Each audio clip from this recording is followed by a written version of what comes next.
el eclipse lunar del 27 de julio no será uno cualquiera. En todo el siglo XXI no habrá otro con una duración mayor según la NASA. ¿Estos acontecimientos que suceden en nuestros tiempos son normales? ¿Qué podemos encontrar en la Biblia en relación a estos sucesos? Las respuestas para estas preguntas y más aquí en tu programa Libertad Sin Límites. Un saludo cordial, gracias por estar con nosotros. Bienvenidos a tu programa Libertad Sin Límites. Nuestro saludo especial a ti que estás conectado por la TV Nuevo Tiempo, los amigos que nos acompañan a través de la radio, por supuesto, Nuevo Tiempo. Joel, ¿cómo estás? Una alegría estar juntos una vez más para un programa más de Libertad Sin Límites, sabiendo que hay una familia extraordinaria viendo allí detrás de esa pantalla. Gracias por formar parte de Libertad Sin Límites, cada semana trayendo una noticia extraordinaria, y aquellos amigos que nos acompañan también en las redes sociales. Un abrazo para todos ustedes. Así es, y bueno, la nota de hoy, una nota muy esperada que genera una gran expectativa. Solo recordar a nuestros amigos, Joel, que tal vez ellos están viendo y estarán acompañando el programa en las repeticiones por diferido. Obviamente el fenómeno ya habrá pasado, pero hoy en vivo queremos entrar un poquito en lo que será este suceso en diferentes fases. Este fenómeno astronómico del 27 de julio se desarrollará durante 3 horas y 55 minutos. Extraordinario. ¿No? Y en lo que respecta a su fase de oscurecimiento total, para que entendamos un poco qué es lo que va a pasar cuando toda la esfera queda opacada, los espectadores más afortunados, ya te adelanto que no seremos nosotros y ya sabrás por qué, podrán apreciar el fenómeno durante 1 hora y 43 minutos. O sea, comenzando a las 15:23, horario de Argentina, Brasil, ¿no? Vamos a aclarar. Y terminando a las 18:12 minutos. Cada país va a poder observarlo de diferente manera, ya sea por su franja horaria, ¿no? Y el momento del día que estén transcurriendo, sea de día o sea de noche. Ahora, es impresionante, Carola, ver cómo estos sucesos ocurren de tiempo en tiempo en nuestro planeta y nos causa una expectativa tremenda. Tremenda, ¿no? Fenómenos anticipados como este crean una expectativa y más que expectativa probablemente en muchos preguntas. Sin ¿no? duda. Preguntas que hoy queremos resolver eso. Sin embargo, es maravilloso ver cómo tenemos un creador que también nos sorprende con su creación. Y eso es extraordinario. Así es. Ahora, como te decía, para entender un poco qué es lo que ocurre en estos fenómenos. Durante un eclipse lunar, la Tierra se interpone en el camino de la luz solar que alcanza a la Luna, ¿no? Hasta donde sabemos. Y eso significa que durante la noche la luna llena se desvanece a medida que la sombra de la Tierra la cubre. A mí me apasiona saber lo que realmente sucede y cómo se da este fenómeno. Esto lo explica la NASA. Ahora, la noche del eclipse, Joel, también se combinará con el fenómeno conocido como luna de sangre, ¿sabías tú? Ah, interesante. Luna de sangre, nombrado así por el color rojizo que adquiere el satélite. Y eso se debe al efecto visual que se genera cuando la luz solar, ahí vemos la imagen, se filtra en la atmósfera y se proyecta ese tono así medio rojizo, medio naranja sobre la luna. Carola, es impresionante que ahora estamos uniendo dos asuntos importantes, fenómenos naturales que ya son anticipados. Un día oscuro, un eclipse y una luna sangre. Exacto. Solo que, ¿sabes que esos dos acontecimientos fue profetizado por Jesús? Y también en Apocalipsis encontramos una referencia a luna hecha sangre, e incluso hoy los científicos lo colocan con ese nombre. Ahora, la pregunta es, ¿este es un cumplimiento profético o es un fenómeno natural? Porque para muchos todo lo que acontece está en la profecía. Nosotros sabemos que estamos viviendo en el tiempo del fin, que los acontecimientos finales están aconteciendo, correcto. Sin embargo, ¿este fenómeno es natural o es profético? Creo que para muchos esa pregunta va a ser respondida hoy. Interesante, interesante. Bueno, antes de cerrar la nota de hoy y ya entrar en este tema interesantísimo, recordarte como siempre que esperamos tus comentarios, tus opiniones a través de nuestras redes sociales, el facebook.com/libertad sin Límite CNT como siempre. Participa del programa, envíanos tus sugerencias también de algún tema que a la gente le interese. Entonces, nuestro abrazo para ti que siempre estás acompañando el programa y para ti que aún no te has entrado en contacto con nosotros, hazlo ya. Bueno, Joel, finalizando, además durante este eclipse estará en su apogeo la Luna, que es el punto de su órbita en el que se encuentra más distante de la Tierra. Por eso, el movimiento de la Luna será percibido de una manera más lenta, inclusive, y va a permitir disfrutar más el eclipse. Ahora viene la pregunta que muchísimos estarán haciendo. ¿Dónde será visible? Eso también quiero saber. ¿Dónde será visible? Bueno, el eclipse será visible, mira, en su totalidad en la mayor parte de Europa, África, Medio Oriente, Asia Central y Australia. Y en América Latina. Lo veremos por redes sociales. No, oye, solo se podrá apreciar de forma parcial, como te decía al inicio, en el este de Sudamérica, por ejemplo, en Buenos Aires, en Montevideo, San Paulo, Río de Janeiro. Ciudades específicas, ¿eh? Ciudades específicas, pero al menos de forma parcial se lo va a poder acompañar. Y en estas y en otras ciudades cercanas será visible durante la salida de la Luna por el horizonte. Espectacular. Ahí será visible un eclipse, otro término, penumbral. ¿Qué quiere decir esto? O sea, la sombra se va a proyectar sobre el satélite, pero sin bloquear toda la luz. Impresionante. Qué cosa, ¿no? Qué cosa. Bueno, en cambio, el eclipse no podrá ser visto en las regiones Centro y Norteamérica. Ahora, si tú me preguntas, Carola, ¿cuál será la mejor ubicación? Bueno, será la mitad este, toma nota, la mitad este de África, Medio Oriente y Asia Central. Ya me dejaste con una expectativa tremenda. Sabes, ahora gracias a los medios de comunicación podemos ver lo que sucede en cualquier parte del mundo. Por supuesto. Tú sabes que un fenómeno natural ocurrió recientemente en los Estados Unidos.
Unidos y todo el mundo estaba a la expectativa de lo que acontece. ¿No?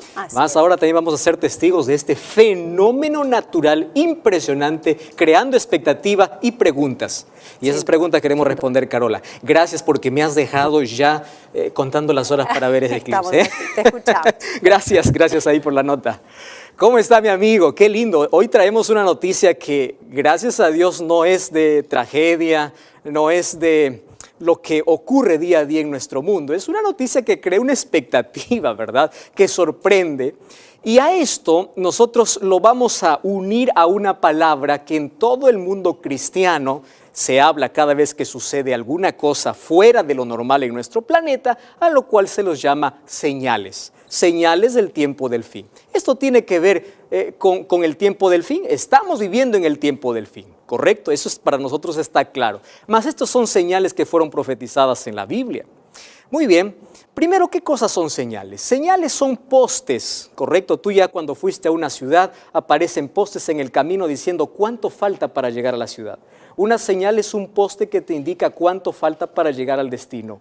En esta situación, cuando hablamos de señales de la venida de Jesús, es cuánto falta para el fin de este planeta, para que Cristo regrese, para el fin del dolor, para el fin de la tragedia. Esos son señales bíblicas.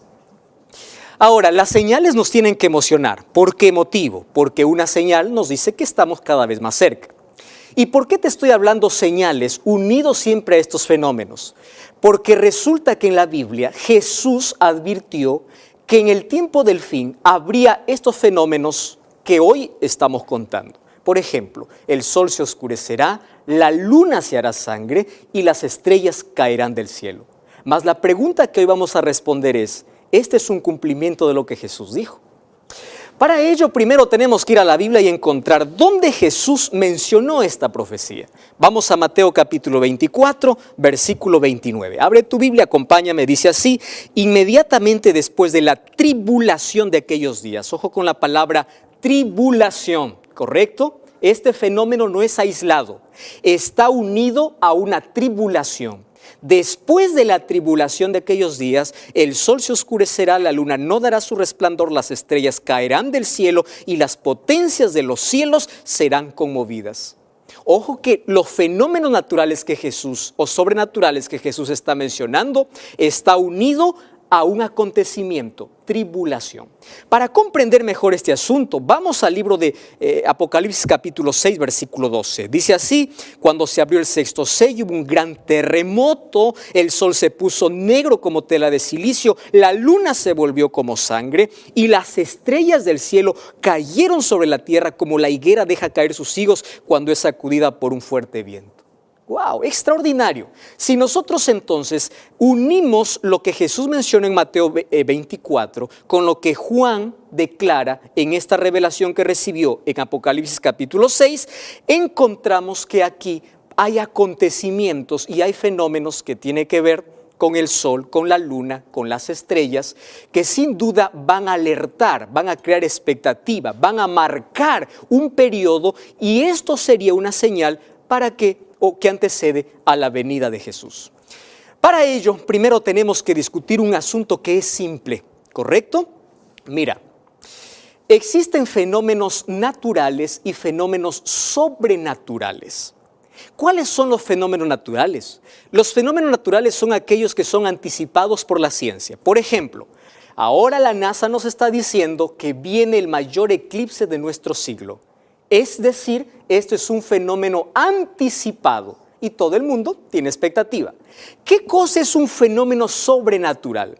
Un fenómeno sobrenatural es aquello que el ser humano no tiene explicación, ¿correcto? Acontece sin que haya sido previsto. Entonces, hoy te voy a contar, te voy a decir cómo mediante la historia y de acuerdo al contexto en el cual Jesús habló, estos fenómenos de la luna hecha sangre, el sol convertido negro y las estrellas cayendo del cielo son profecías ya cumplidas. Por una razón simple, Jesús mencionó que estos fenómenos ocurrirían después de la gran tribulación. ¿A qué tribulación está hablando?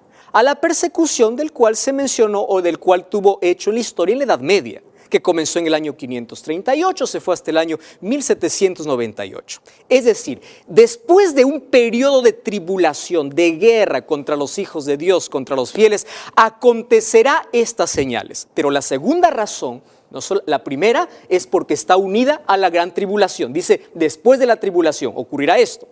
Pero la segunda razón es que los acontecimientos que Jesús estaba mencionando no serían fenómenos previstos, no serían fenómenos explicados, serían fenómenos asombrosos y sobrenaturales. Y para ver que esto realmente ya sucedió, tenemos que ir a la historia. Entonces existen diversas enciclopedias que nos hablan sobre el mayor terremoto de la historia sin explicación, sobre el día más oscuro de la historia sin una explicación y sobre la caída de meteoritos del cielo sin ninguna previsión ni explicación. ¿Te das cuenta que estos son fenómenos sobrenaturales? ¿Cuándo ocurrió eso? Muy bien, el gran terremoto en las enciclopedias lo encontramos que ocurrió el 1 de noviembre del año 1755. La caída de las estrellas ocurrió el 13 de noviembre de 1833 y el sol se oscureció y la luna se hizo sangre un 19 de mayo del año de 1780. Ahora, tú puedes decir, pastor, esos fenómenos ocurren siempre. ¿Cómo nosotros podemos tener seguridad de que esas fechas que menciona son lo que Jesús profetizó? ¿Cómo? Para ello, veamos que estos fenómenos fueron sobrenaturales y las enciclopedias nos ayudan a confirmar de que estas son las fechas en las cuales ocurrieron estos fenómenos o estas señales. Por ejemplo, cuando ocurrió el 1 de noviembre del año 1755, ese terremoto no fue simplemente un temblar de la tierra. Hoy las enciclopedias lo mencionan como uno de los más grandes de la historia humana. Y yo quedé sorprendido al ver los detalles y te vas a dar cuenta que este terremoto es totalmente diferente a todo lo que nosotros hemos visto y hemos escuchado. ¿Dónde ocurrió? En Lisboa, capital de Portugal. Tú sabes que esta ciudad era una ciudad rica y religiosa en los años de 1750. Además, allí en esta ciudad existían más de 40 iglesias, ¿correcto? Ahora, ¿qué cosa sucedió el 1 de noviembre? Tú sabes que el 1 de noviembre se celebra en el calendario el Día de Todos los Santos. Era un día sábado. Presta atención a los detalles, lo que dice la enciclopedia. Dice así, que ese día amaneció brillante y limpio. A las 9:30 de la mañana, antes de que la tierra tiemble, dice que la tierra rugió y luego tembló. Un bramido diferente. Ese bramido, antes de que la tierra empiece a temblar, desgarró las paredes de todos los edificios públicos.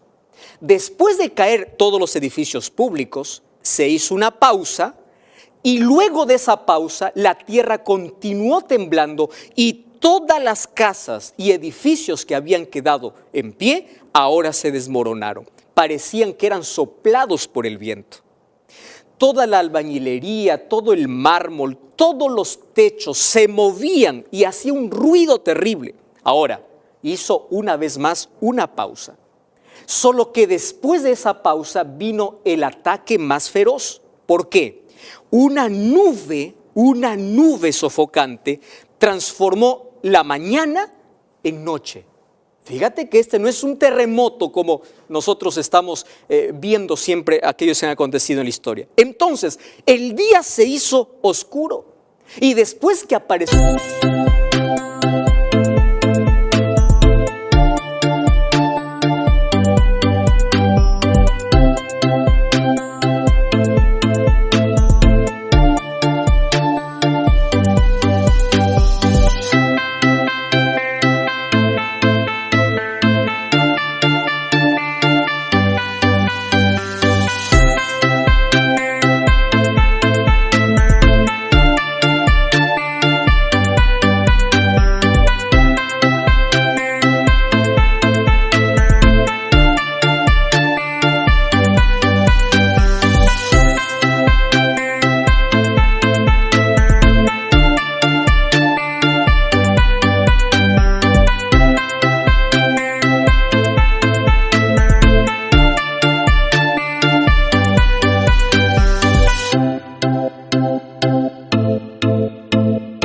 esa oscuridad se escucharon los gritos, gente sin piernas, los padres llamando a sus hijos, los hijos llamando a sus padres, los religiosos clamando a sus dioses. La gente corría enloquecida, desesperada, sin saber qué cosa es lo que estaba aconteciendo. Los gritos y las llamas subieron durante una semana. ¿Me estás prestando atención? Una semana. Incluso algunas enciclopedias lo llaman la semana del Holocausto, causada por un terremoto. No fue un fenómeno natural.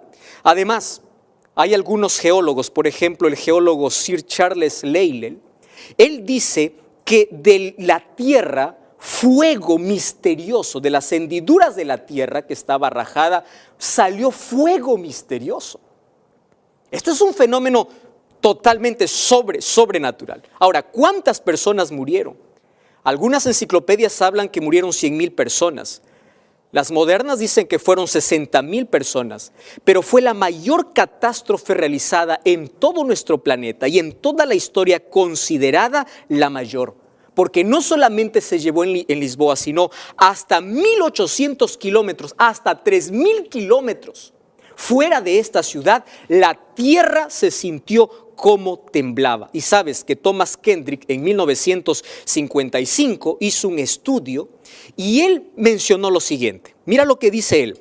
Dice que este terremoto fue colosal, fue en un área tan amplia, causó tanta alarma, pero sobre todo causó perplejidad y especulación científica. ¿Te das cuenta? Perplejidad. Y eso no fue todo, sino que en la filosofía y en la teología creó otro terremoto. ¿Por qué otro terremoto?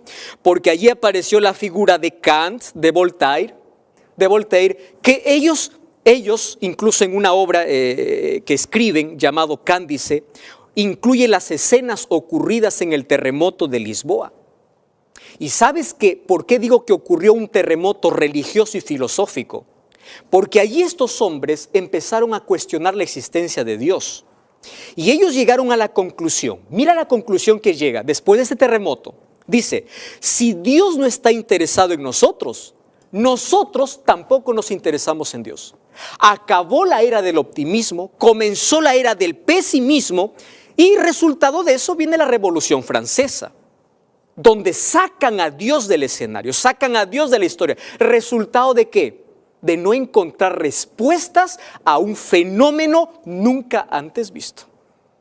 Ahora, ¿qué cosa sucedió el día 19 de mayo de 1780? Pastor, han habido muchos días oscuros, correcto, pero lo que te voy a contar ahora es un fenómeno impredecible. Nadie lo dijo, nadie, y no encontraron explicación. ¿Sabes que no se trató de un día oscuro que fue rigurosamente en Nueva Inglaterra? Te voy a contar. Una semana antes del 19, es decir, estamos hablando del 12 de mayo, el cielo de Inglaterra se tornó nublado y oscuro. Una semana antes, el sol era tan débil que tú podías mirar al sol de manera fija sin que el sol te pueda empañar. Además, el 17 de noviembre, 2 días antes de este fenómeno, 17 de noviembre, un agricultor podía estar allí en su sembrío y ya no podía mirar el final de su sembrío. ¿Por qué? Porque había tipo una nubosidad que estaba opacando todo. Hasta que llegó el día 19, fue un día viernes 19 de mayo, un día totalmente diferente. ¿Sabes que el sol salió como todos los días? Solo que una gran nube negra vino del sudeste y un viento fresco de aquellos que da un escalofrío tremendo, esparció esa nube y hizo que todo el día pueda oscurecerse. Incluso dice que la vegetación cambió de color. Allí los animales volvieron a sus corrales, las gallinas, los gallos a su gallinero. La gente enloquecía. No sabía qué cosa es lo que estaba sucediendo. Incluso allí estaban teniendo una asamblea legislativa. Fue suspendida a las 11 de la mañana y en algunos lugares ni siquiera se podía prender una vela porque la oscuridad era tan intensa que ni siquiera la luz de una vela podría disipar la oscuridad. Estamos hablando no de un fenómeno natural, sino de un fenómeno sobrenatural. Y la ciencia ha tratado de encontrar una explicación para este fenómeno. Totalmente fuera de serie o fuera de aquello que ocurre en la astronomía. Ahora, fíjate una cosa. A 70,000 kilómetros allí de Nueva York, de Nueva Jersey y el sur de Inglaterra, todas esas ciudades se tornaron totalmente oscuras. Totalmente oscuras. Entonces, este fenómeno no tuvo lugar un solo día, sino vino con anticipación, sin explicación. Comenzó el 12, una semana antes, el 17 se intensificaba y el 19 se conoce, el 19 de mayo de 1780, como el día oscuro de la historia. Y aquella misma noche, la luna se bañó en sangre. Más allá de cualquier explicación que la ciencia pueda dar, esto fue un fenómeno sobrenatural. Pastor, y la caída de las estrellas, este realmente fue un fenómeno fuera de serie. Nosotros estamos acostumbrados hoy a ver la caída de meteoritos, pero ninguna sucedió como la que ocurrió el 13 de noviembre de 1833. Realmente fue extraordinario y espectacular. Tú sabes que inició a las 21 horas Y a las 2 de la mañana la exhibición era tan grande, pero el clímax fue a las 4 de la mañana. Toda la gente despertó para ver el cielo totalmente iluminado. Incluso allí los indígenas o los indios americanos llamaron al 13 de noviembre de 1833 como la tormenta de estrellas o el invierno lleno de estrellas. Tú sabes que un observador de meteoritos puede observar en una hora aproximadamente 10 meteoros. Pero aquel día, según un estudio, lo que ocurrió en 1833, hubieron 60,000 meteoros cayendo o iluminando el cielo por hora. Lo que normalmente se ve 10 por hora, aquel día ocurrieron 60,000 por hora. Y esto fue un espectáculo y fue significativo. No solamente para el cumplimiento de la profecía, sino también para la astronomía. ¿Por qué? Porque a partir de ese fenómeno se empezó a estudiar